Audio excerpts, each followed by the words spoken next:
What do you do when you find yourself constantly angry with your distracted child and you're scolding him all the time? Well, in 5 minutes, I'll tell you the number one thing you have to do to get compliance and cooperation with your distracted child.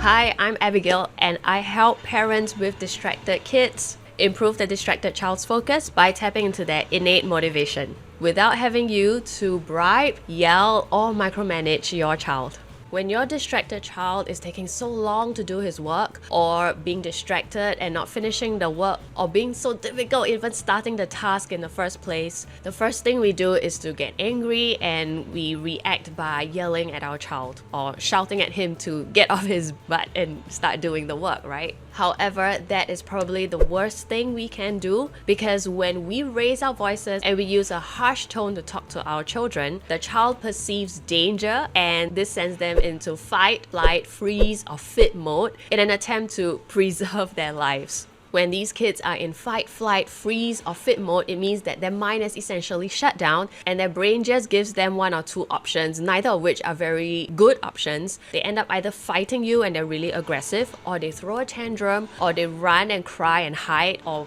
get into an entire meltdown. Or worse, they try to lie about what they've done to try to get you off their back. And obviously that doesn't work because we can see through those lies in an instant, right? So with our distracted kids who have underdeveloped prefrontal cortexes, either because they are really young or they're just a little bit delayed in the developing prefrontal cortex, this means that their social emotional regulation and reading of social cues, facial cues, perspective taking skills aren't great. And given all these stresses, with you yelling at them, they won't have the capacity to deal with the yelling as well as the tasks they have at hand and do those tasks to stay out of trouble in the first place. Furthermore, these easily distracted kids often don't get a lot of positive praise or positive feedback a large part in their day in school. After a whole day of being criticized or being overlooked or being told to, hey, come back here, sit down and listen, or hey, pay attention, do your work. And then they come back and then they still have to hear you yelling at them. So these kids actually go through their days with a lot of stresses, and that stress hormone is already flooding their minds. So it really is very counterproductive if we continue yelling at the child without realizing that it's not helping him to be productive, it's not helping him in the learning, it's not helping him to engage in deep or creative work. So if we can't yell, then what can we do? Connection and sincere affirmation is really the best offense.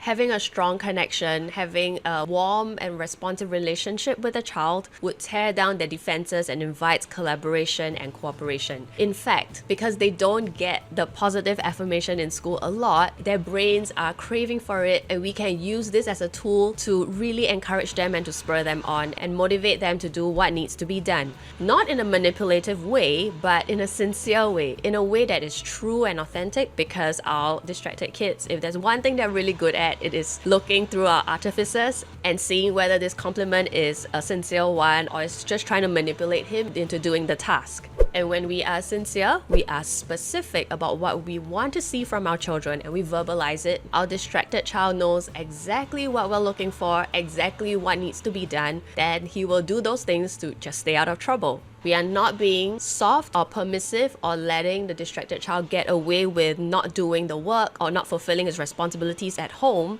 but we can definitely hold these boundaries in a firm but respectful and empathetic manner. And we can always remind our children of all the tasks that they need to do in a way that is not condescending or in a non-sarcastic tone, and definitely we don't need to raise our voice to be heard. And I find that the best way my kids respond is sometimes just to ask them that question, hey, do you know what needs to be done now? And that inevitably jogs their memory and reminds them, oh, okay, this is what I have to be doing, and I have to be doing that in the next 5 minutes if I want to access my privileges at home. And I have a free resource for you today. Just send me a DM and say connection, and I will send this free connection coupon to you. You and your child can work through or pick what are some of these activities that you want to do with him or her on a one-to-one basis, so as to build connection with your child in this one-to-one time. And if you have missed it, my last video was on number number one thing you have to do to understand our distracted children and how their brain works and ticks. Don't miss out on that, because I think that really lays the foundation to be able to observe our children and use those observations to keep us informed of what our child really needs from us. Send me a DM or just comment connection, and I'll see you soon. Bye.